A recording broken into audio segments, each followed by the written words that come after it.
Welcome to the Hot Lava Podcast. Kevin Acee, Padres beat writer for the Union-Tribune. Ryan Finley, sports head of the Union-Tribune. I'm in Washington, D.C., ready for the start of the second half. Well, ready or not, the second half is starting. Padres Nationals, 3 games, start of a 10-day, 10-game road trip. Enjoy Comic-Con San Diego because the Padres always go on the road after the break for a long time. Ryan, it's kind of a reset, the second half, whether that is a thing or not, whether you're going to come out playing differently or have a new focus or be rested or whatever. You got 4 days off. You reset the rotation for one thing. It's kind of a deep breath. Where would you like to start as we ponder all that? I think I'd like to start with expectations.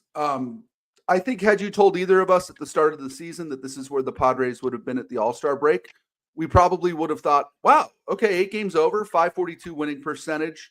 You take that, right? That's probably above where you or I might have thought this team would have been at the break. That said, there have been so many ups and downs that there are a lot of reasons to be both super excited and concerned heading into the second half, the quote-unquote second half. What are our expectations now for the final couple months of the regular season? And, can the Padres reach them? You saying that the way that you did made me think. Yesterday I looked up, out of curiosity, 8 games over. And that's like the 10th best start, 8 games over at the All-Star break. And look, the All-Star break at times has been after, 80 games. And lately they play more. They play almost 100 before the All-Star break. So whatever. But at the All-Star break, it's like the 10th best.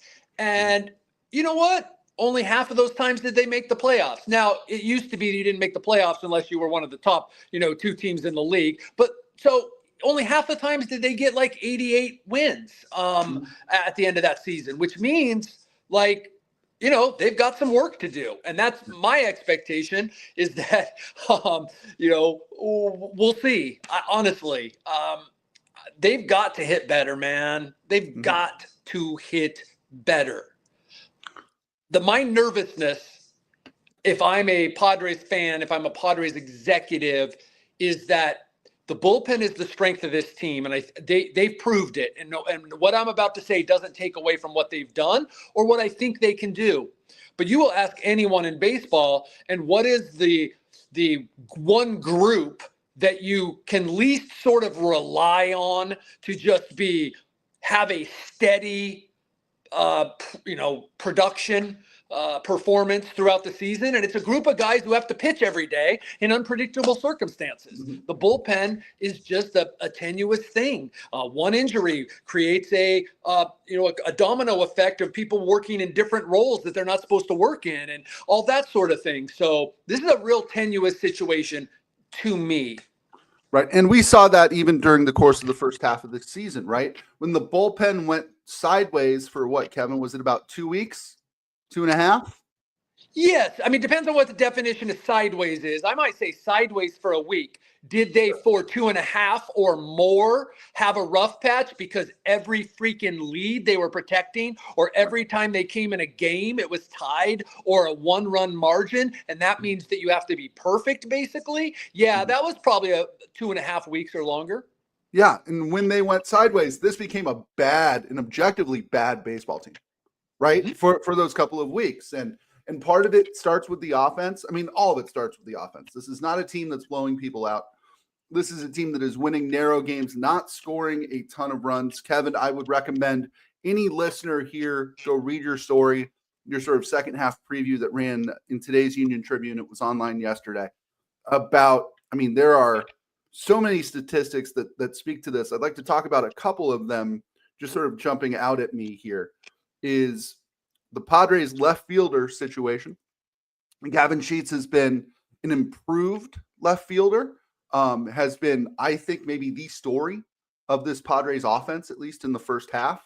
When he is not in left field, the guys who have played left field this year, 192, 254, 260 slash while playing that spot.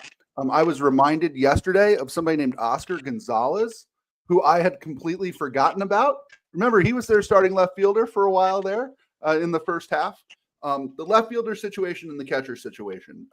They have the Padres catchers, Elias Diaz and Martin Maldonado, have the second lowest OPS among all Major League Baseball catching groups. By the way, the Padres DH situation isn't much better. A 573 OPS, which is 29th in baseball. Trenton Brooks, who's been their DH, about half the time, last 26 games, is hitting a blistering 154 with a 416 OPS, which is to say the numbers back up what our eyes tell us, which is they need help in left field, at catcher, and at DH, correct? Yes, and so that could be left field, catcher, bench, right? Mm-hmm. Like whatever, because the part about and the story was wordy enough and statistical heavy enough that one of the things that was left out is, Trenton Brooks, the DH, has been pinch hit for a few times. The guy who's the DH has been a position player getting a day off, but sometimes. But the DH has by no means been like their best hitter, and then that guy will get pinch hit for it, a situational. That's not entirely unique, but it's also not ideal. Right. So and the pinch hit situation has been abysmal. So yeah, that's where they're looking. Right. And you don't necessarily need to get a DH and a left fielder and a pinch hitter. If you get the right guy, let's say to play left field, Gavin Sheets becomes your DH, and the guys who have been DHing maybe become your pinch hitters, and maybe you get better results out of those guys. But the reality is it starts with they need a big bat in their lineup. Your story also mentions this reality, Kevin. They don't have a lot of young, desirable major leaguers to trade, and they don't have a lot of guys in the high minors to trade. How is AJ Preller going to thread this needle here in the next couple of weeks? I think, and it's something that I've increasingly been led to believe, that they're going to rely on AJ Preller's creativity to some extent. They don't have a bunch of money, right? They might swap some salaries in essence. And I don't know. I'm reluctant to throw out names because I haven't been told any names. I think, there maybe be some obvious candidates like Luis Arise or Jake Cronenworth. That is Kevin Acee throwing those out. But I have been led to believe that there is a way for AJ Preller to add impact to this lineup. And by the way, it doesn't necessarily like a big bat, but yeah, I guess a big bat. But I'm just cautious on no, there's not gonna be a savior. Okay. Juan Soto wasn't a savior. Look at him playing for the Padres in 2022 after he came in. And you would have, that should have been by who Juan Soto had been like, oh my gosh, the Padres will be unstoppable now. So they need length in their lineup, like true length. Jake Cronenworth's been batting 7th or 8th with a 350 on base percentage. Mm-hmm. If they have other guys to fill in the first 6 or 7 spots, and they do, but that are performing at a career norm level, this is don't have that. So it's far more important that the big bats they already have. Look, Xander Bogaerts has been improved. Manny Machado in July has been improved. A rough back half of June for him, but mostly consistent all season. Fernando Tatis Jr. has been improved. These guys need to continue to hit like that. And then Jackson Merrill will be something in the middle of batting 100 for whatever it was, 30 games. And then the guy who, hit 2 home runs and walked twice on Saturday. So somewhere in between there, like the guy he was in the second half last year. And this team could not, if that happened, no trade and this team's fine. But it's not going to happen. So you need to make a trade and add a bat. Right. And that's the thing, with their catcher situation, right? If this entire offense was producing the way it did a year ago, you could have a black hole at catcher. Offensively, right? You could hit Diaz or Maldonado 9th, and you go, hey, Jake Cronenworth's hitting 8th. Yeah, it's a little bit of a drop off. We're going to ask these guys to bunt every time there's a guy on first base, and you move on, right? The fact is, they are no longer relying on everybody else to step up. They are now going to go seek outside help, even at the catcher spot, correct? Yeah. Yeah, absolutely. And, again, that's great. It really is that the team is going to try to improve. If there was a catcher out there that you could get, I mean, I don't even know what it would take to get one of the handful of offensive catchers out there. So, but here's the thing. That's one of those where, like, it can't be worse, basically. Right. Whoever you throw out there is going to be an improvement. We even look at the Diamondbacks, right? When the Diamondbacks were in San Diego right before the end of the All-Star break, right after July 4th, they brought with them a guy named James McCann, who they had picked up off the street and inserted at catcher. And he ran into a home run. I think he hit 500 or something in that series against the Padres. You can get instant offense by just switching it up. The catcher position, however, brings a weird, not a weird dynamic, but there's more to it, right? There's more to it. And that's why these two guys are still here. That's why Maldonado is here. Yeah, absolutely. And, Luis Campusano, I mean, you've written about and we've talked about, is it time to just give him an extended chance? But this is a guy who kind of can't keep from slipping on banana peels every time he's on this roster this year. I mean, he comes back up right before the All-Star break and hits into a big double play, still is 0 for 2025. Is he a possibility, do we think, or are they going external? Certainly was led to believe that it was. Look, Mike Schilt is clearly the main force behind Martin Maldonado still being here. He values it. His team's 8 over. His pitching staff is the 6th ranked pitching staff. His bullpen's the 2nd ranked pitching staff in terms of ERA, with Martin Maldonado catching, I don't know what it is, at 55% of the games, and Elias Diaz. These guys, handling the pitching staff, controlling the running game very well. So evidently he's won that tussle because Luis Campusano is back down in AAA. Right. So, when he can't come back for 10 days from whatever it was, I lose track, especially during the All-Star break, from Tuesday or maybe Monday. It's hard to, based on the 8 over 500, based on the pitching numbers, it's sort of hard to argue. Then I could throw out to you that Martin Maldonado's been Dylan Cease's personal catcher, and Dylan Cease has a 4.88 ERA. Right. Like, it's gotten bad enough that who's the kid he's facing today? Michael Sorotka? Is that who he's facing today? Yeah. Believe so, yes. So like Michael, like you look at this guy, right, from the Nationals, and if you're not following baseball, and even if you are, you're like, oh, hey, who's this? Or you're like, at least like, hey, how's he doing? And you go, oh, he's got a 5-something ERA. And that's like what happens when you see somebody you're not that familiar with and you want to check up on him and, hey, what's he done lately and all that. And you look at the numbers and you go, oh, and that you go, oh, he's not very good. Well, if someone did that to the Padres starter today, Dylan Cease, that's exactly what they'd say. That guy's not very good. Right. I mean, so like I said, Martin Maldonado is his personal catcher. Like, there's an argument each way, and I've heard them all for people in the organization. But no one, by the way, who was arguing for Dylan Cease or for Luis Campusano to get a chance said, oh, he's going to come in and fix our problems offensively.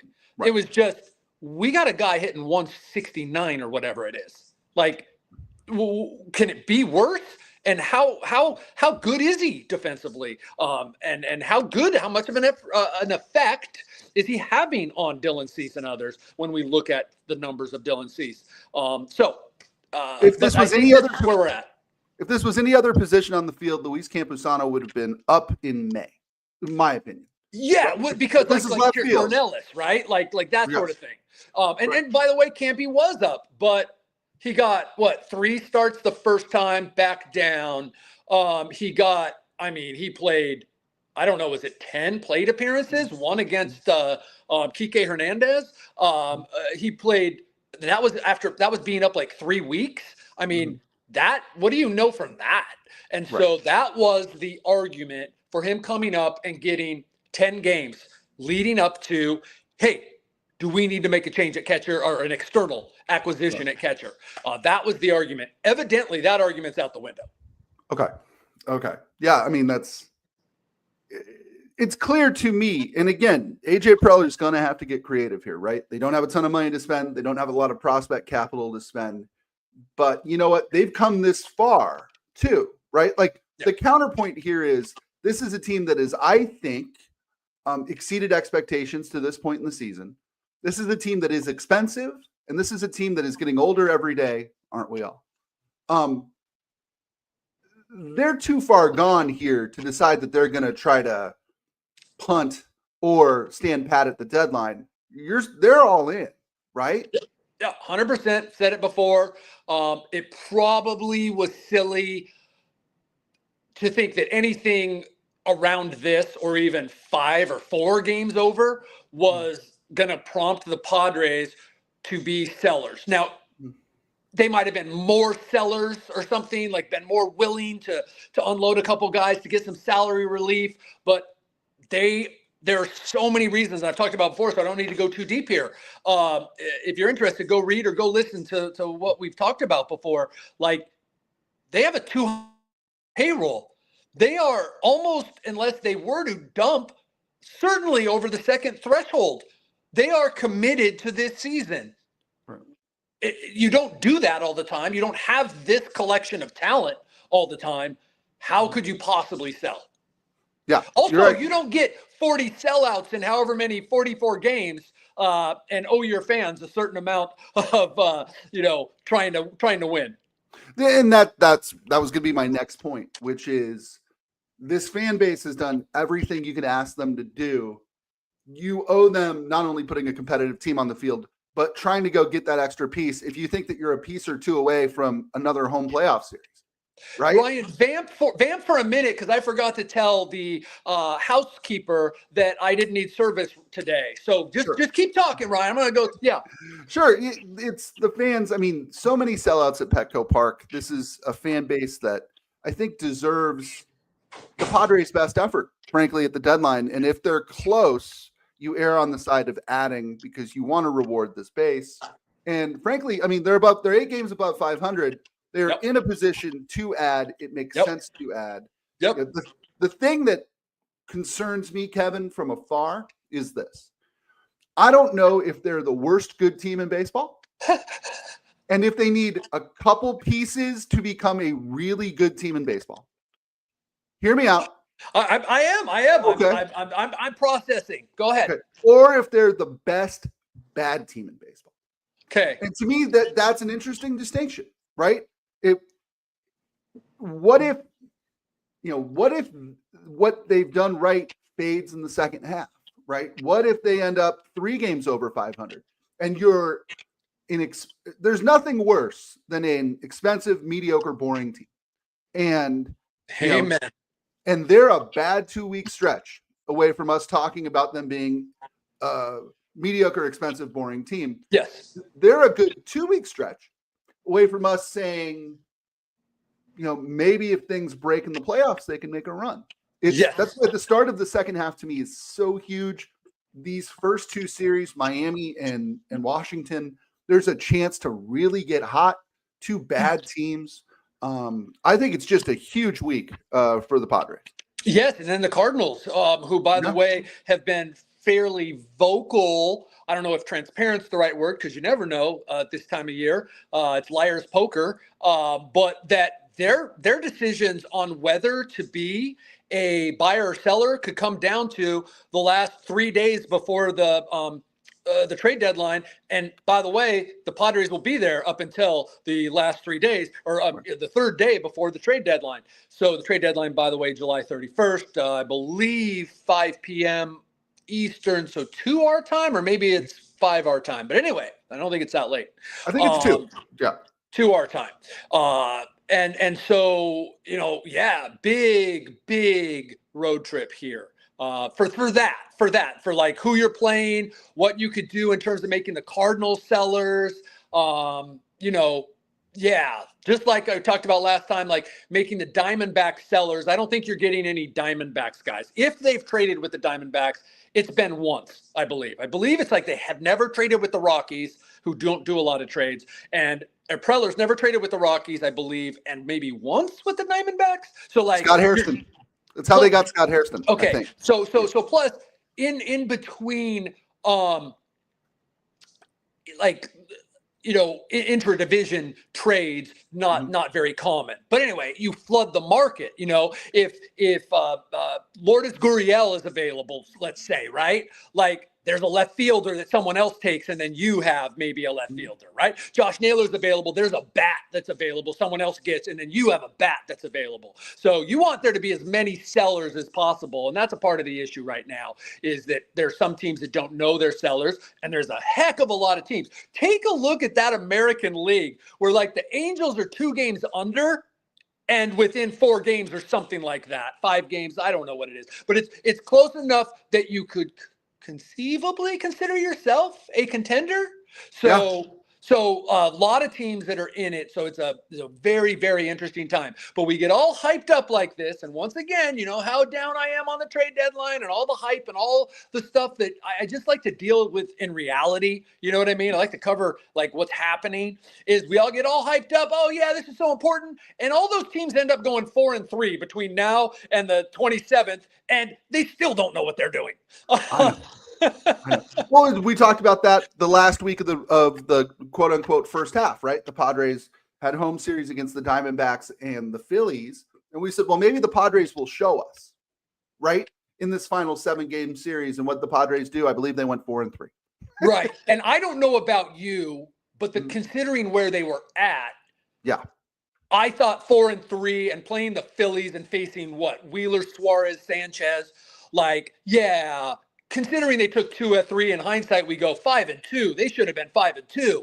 They should have taken 3-4 against the Diamondbacks. But take those 2 games together, take that 6-4 homestand. I thought it was an excellent, excellent finish to the first half for the Padres. Absolutely. And second half of the season starts tonight in Washington, D.C., 3:45 p.m. Pacific time start. Dylan Cease versus Michael Soroka in the opener. We talked a little bit about both those guys already. Cease is 3-9 with a 4.89 ERA. Soroka is 3-7 with a 5.35 ERA. He's a guy who once upon a time was a guy, right? He was. And I think 4 of his last 9 starts have been quality starts. Yeah. Right. And, before we write off Dylan Cease, a brief reminder of what happened the last time Dylan Cease pitched at Nationals Park through a no-hitter.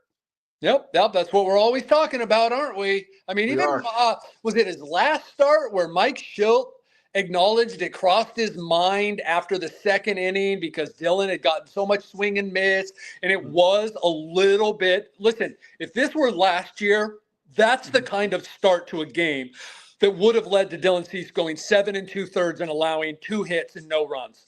But this year, because of recency bias, which sometimes is legitimate, by the way, recency bias, we all were like, he started games good before. He'll blow up sometime. But not, Mike Schilt sitting in the dugout going, man, he's got good enough stuff to throw a no-hitter today. Boom, solo home run.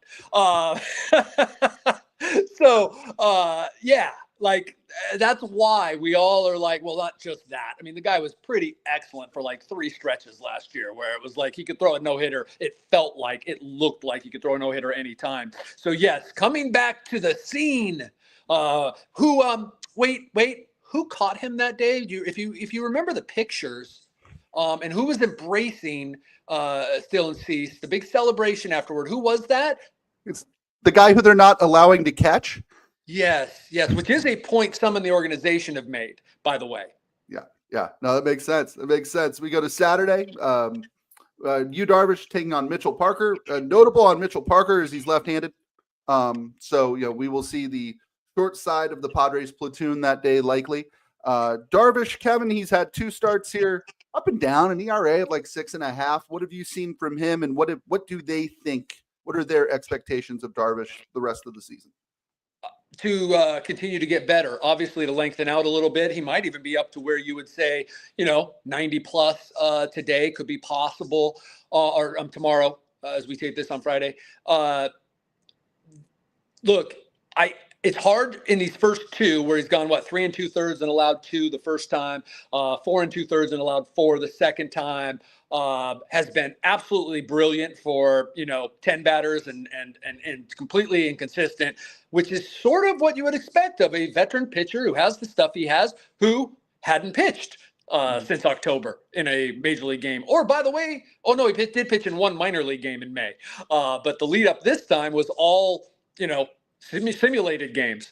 So just the inconsistency to vanish, or as much as humanly possible, and him to get back to being. I mean, the whole thing about being totally cool with Darvish driving the bus on this return was the trust they have in him and the desire to make it as possible to maximize the potential of Darvish being peak Darvish in September and October.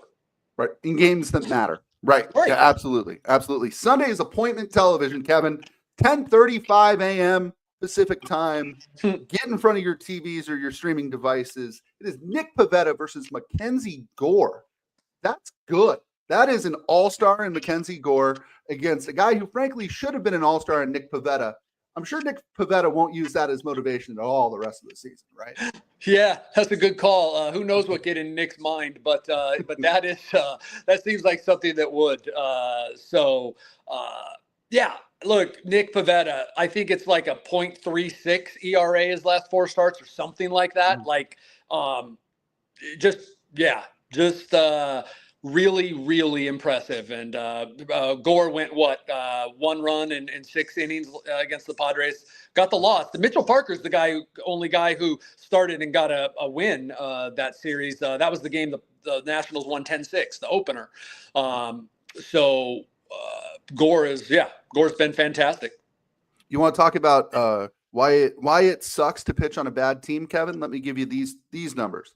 Mackenzie Gore's last 7 starts, he has an ERA of 2.79. They are 2-3. In Mackenzie Gore's last 15 starts, he has an ERA of 2.89. They are 3-6. Well, you're giving their numbers. He is 3-6. Yes. He is 3-6. To me, I mean, carry an ERA under 3 and to not win even half your games, win a third of your games. I know there's all the new school folks out there saying that's why the win doesn't matter. Well, yeah, sure, okay, but for 100 years and most of the time, right? It does equal out over the course of a season for the most part. Your point is 100% valid. This guy's record is nowhere near what it could be or would be if he were on a good team. Mm-hmm. There's always that outlier, right? Where the guy who just has the bad run support, where they score 8 runs every other game and they don't score when he pitches. But that's just the product of a horrible team. They're last in the East, and I can't remember, have they dropped to second worst in the National League, maybe, which is basically worst because then the Rockies are in a category of their own. Right. Right. It's funny, and Kevin, this is a different podcast, but this is the stuff I think about. I wonder, is it easier if you're a James Wood or a Mackenzie Gore or a CJ Abrams? Do we think that they are further along in their careers now because they've been in an environment where they're allowed to fail? Had Mackenzie Gore stayed with the Padres, would the expectations that the Padres have, which is to win every night, would that have somehow stunted his growth or would that have helped his growth? I wonder. It's a great question. It would make a really good deep dive. And I bet you at the end of that deep dive, or maybe even the beginning, the conclusion that would come after doing the research and talking to a bunch of people is there's no way to tell. Right. It's on the guy and how he responds. But it's a fascinating question, right? Jackson Merrill, right? Would James Wood flourish in that? Because he's sure flourishing here now. Would it matter? It doesn't matter to some guys, right? But it is fascinating. And one of the things that teams try to do is to match up and figure out, is this the kind of guy who can handle this? Like the Yeah. Padres always thought, like they would always say if they were calling up a guy, that their belief was that he could handle failure, that sort of thing, right? There's other guys maybe just as talented or close to talented. No, you need to sort of, coddle them or bring them along at a pace more fitting to them. And by the way, I was checking here, and because I didn't want to be wrong about it, the Nationals do have the second worst. They're 20 games below 500. They do have the second worst record in the major leagues, or in the National League. I'm sorry. Right, behind the Rockies. Yep. Kevin, I put you on the spot at the end of all of these podcasts. Today's no different. Today's simple, though. Tell me one cool story from the All-Star game. Adrian Morejon. Now, this is just personal. I'm sorry, but it's a little insight. Adrian Morejon, I have known forever, or the last couple of years, understands the questions like you, Darvish, does in English. But he wants an interpreter there. Right. And usually, maybe not usually, but a lot of times there's a camera there and that can be a separator. And I've been able to have limited conversations with Adrian, not wanting to push him too far, not being entirely sure. My entire conversation with Adrian Morejon at the All-Star game was in English, and his English is superb. And to me, that was just really cool because they're really, as someone who has been unable to master Spanish, there are very few things that I'm more impressed by than a young person who later in life, obviously not as later as me, but was able to learn a second language and be comfortable speaking it. Because I thought that was super, super impressive. I also loved that Trevor McGill and Fernando Tatis Jr. spent the home run derby, a good portion of it, reminiscing about being in the Padres minor leagues together and all the all-stars that they played with. Trevor McGill, the Brewers closer, who was let go in a Rule 5 draft 2019. Cubs, by the way, returned him, but then bought him back for $50,000, I believe. So. Yeah, if you like ex-Padres, the All-Star game was your night, man. Those guys were everywhere. I'm watching with my kids and my wife in my living room, and every other guy who comes up, I go, he was a Padre, right? And Brent Rooker. And that there were more last year. Mm-hmm. And then if you delve into guys that not just guys they were in on, right? Because that's the easiest thing to say when you're talking about trying to make a trade. But guys they were close to getting, like Jose Ramirez. It's like, oh my gosh. And like Tatis said, shout out to AJ for drafting half the MLB. And of course, meaning like drafting, signing, trading for, whatever. Which is, hey, I think that's fodder for both his supporters and his detractors. Yep. You're 100% right. By the way, Padres need a left or a right-handed hitting left fielder with some pop. Man, that sounds a lot like Brent Rooker, doesn't it? Who was with the Padres for 2 weeks. Only time I ever talked to him was in Milwaukee. He was called up. Yeah. Seems like a cool dude from everything that he puts out there, at least from the last couple of days. And I am I'll defend an organization. So in this case, AJ Preller and his team, his group, as he calls them, on the difficulty of their job, the difficulty of evaluating baseball players, the difficulty when you're trying to balance the now versus the later. And I will defend them. Oh, this guy was traded because of this or whatever. And I'll try to understand it, even if it was a quote unquote bad trade or acknowledge it didn't work out for the Padres. The Rooker one, man, if I were them, I'd just be like, what did they? So they got him as throw in on the deal where they got Taylor Rogers, right? Mm-hmm. Okay, fine, cool. Put him in AAA, call him up. All right, didn't fit.